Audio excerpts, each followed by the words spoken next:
d'Akwedo, dans le district d'Abidjan, 120 tonnes de produits prohibés détruits aujourd'hui. Le ministère du Commerce intensifie les contrôles qualité.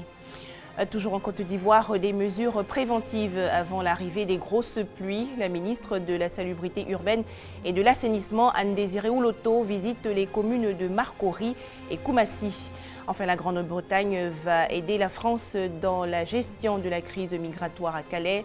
Décision prise aujourd'hui lors du 34e sommet franco-britannique. Voilà donc pour les titres. Bonsoir et bienvenue dans votre édition.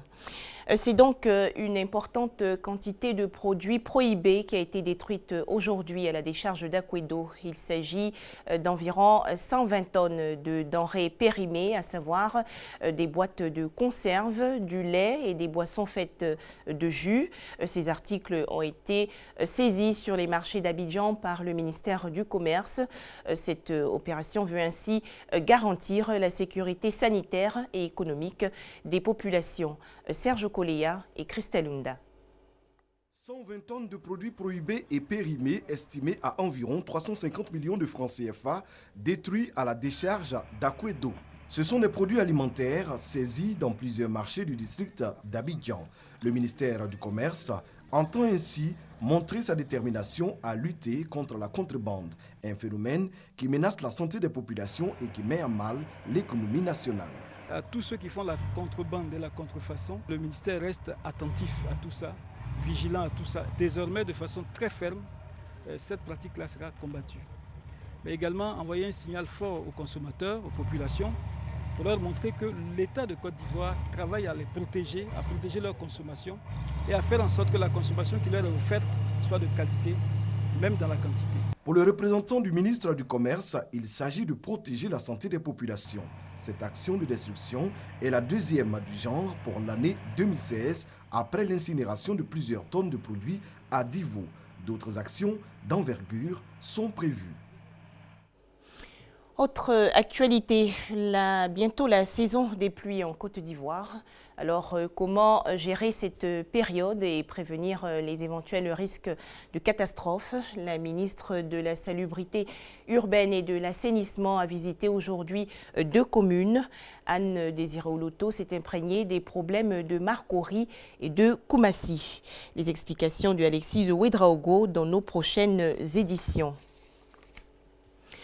Les femmes sont capables d'évoluer dans les filières industrielles. C'est ce qui ressort d'une rencontre qui s'est déroulée aujourd'hui au lycée technique dans la commune de Cocody. Des échanges organisés par la cellule genre du ministère de l'enseignement technique et de la formation professionnelle. L'occasion pour le ministre Paul Kofi d'exhorter les entreprises à embaucher les femmes.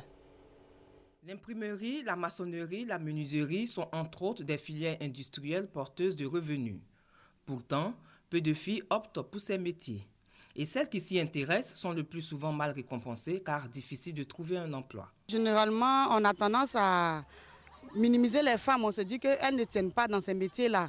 Voilà. Et puis, quand elles sont en quête d'emploi, on préfère prendre les hommes plutôt que de les choisir. Nous avons l'habitude d'écouter les autres. Ah, mais ça, c'est un métier d'homme. Toi, tu vas faire quoi là-bas? Toi, tu es femme, tu n'as pas assez de force et autres. Donc, ce sont les préjugés qui sont un obstacle en quelque sorte pour la femme d'entrer dans ces établissements-là. Pour pallier cette difficulté, la cellule genre du ministère de l'enseignement technique et de la formation professionnelle initie une réunion d'échange. Objectif, sensibiliser les jeunes filles à s'intéresser aux filières industrielles. Dans ce 21e siècle, on ne peut pas imaginer un monde où les femmes sont sous la touche. Il faut que cette moitié, n'est-ce pas, de la population apporte sa contribution. C'est pourquoi notre objectif, c'est de faire en sorte que les femmes intègrent non seulement cet enseignement, mais qu'elles soient nombreuses dans les filières industrielles. Nous véhiculons le message auprès des parents qu'il n'y a, n'est-ce pas, aucune gêne à ce que les filles soient maçons, soit mécaniciennes, etc., etc. Tous ces métiers sont ouverts aux femmes. Occasion pour le ministre Paul Kofi de lancer un appel aux chefs d'entreprise pour embaucher les jeunes filles formées dans les filières industrielles. En attendant que l'appel soit entendu, les élèves pleins d'espoir reçoivent ici leur diplôme de fin de formation. Des précisions de Patricia Omouetia et Malika Koulibaly. Professionnaliser la police municipale et renforcer ses capacités, tel est l'objectif du programme pilote de formation de 1000 policiers municipaux. Le président de l'Union des villes et communes de Côte d'Ivoire a effectué hier une visite d'observation et d'imprégnation de ce projet. Selon Gilbert Koné-Kafana, il faut des agents bien formés pour assurer la sécurité des administrés.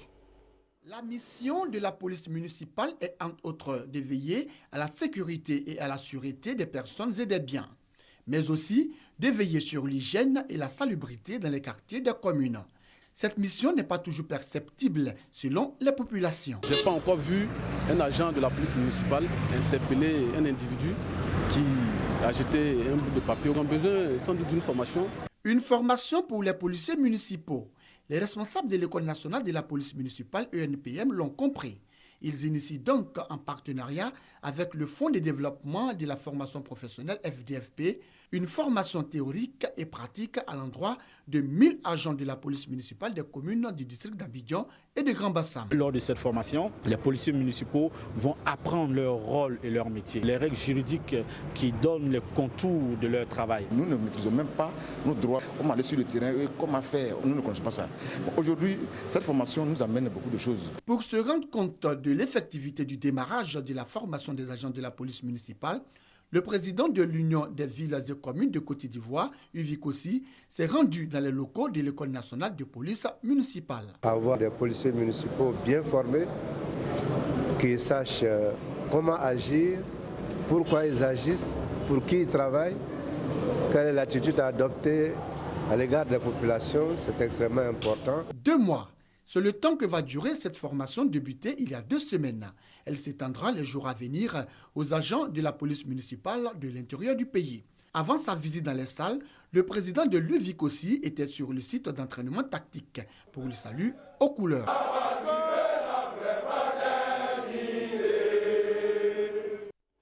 Un commentaire de Koné Pargassoro.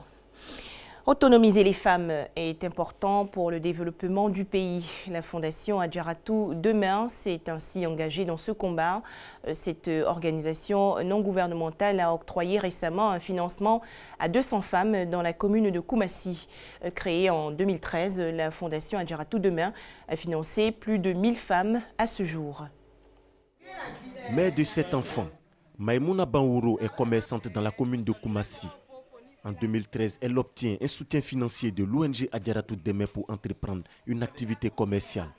3 ans après le remboursement, elle bénéficie aujourd'hui d'un autre prêt pour renforcer son commerce. Avant, je n'avais rien même. Je me débrouillais ici même pour vendre les trucs, les petits trucs.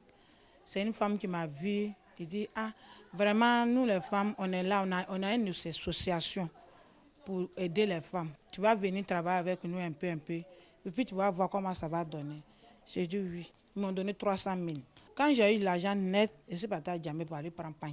J'ai remboursé, j'ai pris encore 500 000. J'ai fait beaucoup de choses avec. Donc en tout cas, ça m'aide beaucoup. Selon la présidente de l'ONG Adjaratou Demain, ce soutien constitue l'une des priorités du projet de développement au profit des femmes. Lors des 3 précédentes éditions, 700 de nos concitoyennes ont bénéficié de notre concours financier et de produits. À ces 700 femmes, nous ajoutons les 500 de ce jour, ce qui nous porte à un total de 1200 bénéficiaires. En si peu de temps, nous avons fait beaucoup. Aujourd'hui, même si nous sommes loin des objectifs que nous nous sommes fixés, nous pouvons nous réjouir du chemin parcouru et des résultats réalisés. C'est une action sociale.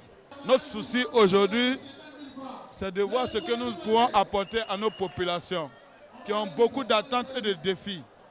Donc chaque fois qu'un des nôtres est en train de poser des actions, envie de l'aider à s'en sortir avec des prêts ou avec un autre type d'engagement, il est de notre devoir moralement d'être à côté d'eux.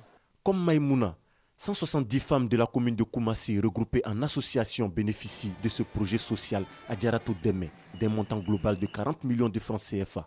Adjaratou est en train de nous aider tout ça là pour qu'on a qu'à aider notre mari, nos enfants pour les scolarités. Vraiment, on le souhaite, il n'a qu'à avoir beaucoup de succès. L'ONG Adjaratou Demain est une structure qui lutte pour l'autonomisation des femmes. Cette remise de dons est à sa 4e édition. Plus de 1000 femmes ont déjà bénéficié du projet. Des précisions de Malika Koulibaly et Konaté Moussa. L'armée de résistance du Seigneur, fléau de la Centrafrique. En effet, selon 2 organisations non gouvernementales américaines, la guérilla ougandaise a enlevé plus de 200 personnes, dont une 50aine d'enfants depuis janvier 2016 et au cours d'attaques dans l'est du pays. De possibles débris du vol malaisien MH370 disparu en mars 2014 ont été retrouvés au Mozambique. Selon les autorités mozambicaines, ces fragments vont être envoyés en Australie pour déterminer s'il s'agit d'une nouvelle pièce de l'appareil de la Malaysia Airlines. Le vol MH370 s'était volatilisé peu après son décollage avec 239 personnes à bord. Fin aujourd'hui des travaux du 34e sommet franco-britannique mis en France. Le président français François Hollande et le Premier ministre britannique David Cameron ont planché sur la crise migratoire. La Grande-Bretagne va verser 22 millions d'euros, soit plus de 10 milliards de francs CFA cette année pour aider la France à gérer la crise des migrants de Calais. Pour terminer, ce phénomène insolite au Japon, des retraités continuent à travailler. Ces seniors cumulent aujourd'hui une pension et un emploi. Pourquoi? Regardez. La retraite, il ne connaît pas, ou plutôt il n'aime pas ça. À 86 ans, Teruo Sugiura travaille encore 4 jours par semaine. Il répare des shoji, les portes coulissantes traditionnelles du Japon. Je ne sers à rien en restant chez moi à me tourner les pouces. Au moins, en travaillant ici, je prends du plaisir et je profite aussi de tout le monde. Des agences d'intérim pour seniors ont même vu le jour. Il faut dire que la main-d'œuvre ne manque pas. Avec un quart de la population au-dessus de 65 ans, le Japon détient le record mondial de la proportion de seniors. Et pour certains économistes, cette tendance est bénéfique.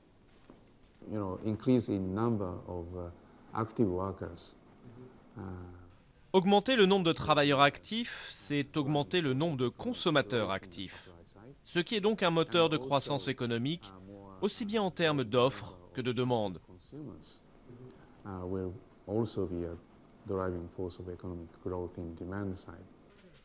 Dans un pays où l'entreprise est parfois vue comme une deuxième famille, pas étonnant de voir les seniors chercher à retrouver ce lien social. Mais l'argent est évidemment une motivation également. Taeko Mishima a repris une activité depuis 7 ans. À 74 ans, elle pense à l'avenir et sait que sa retraite ne suffira pas à payer une maison de repos médicalisée.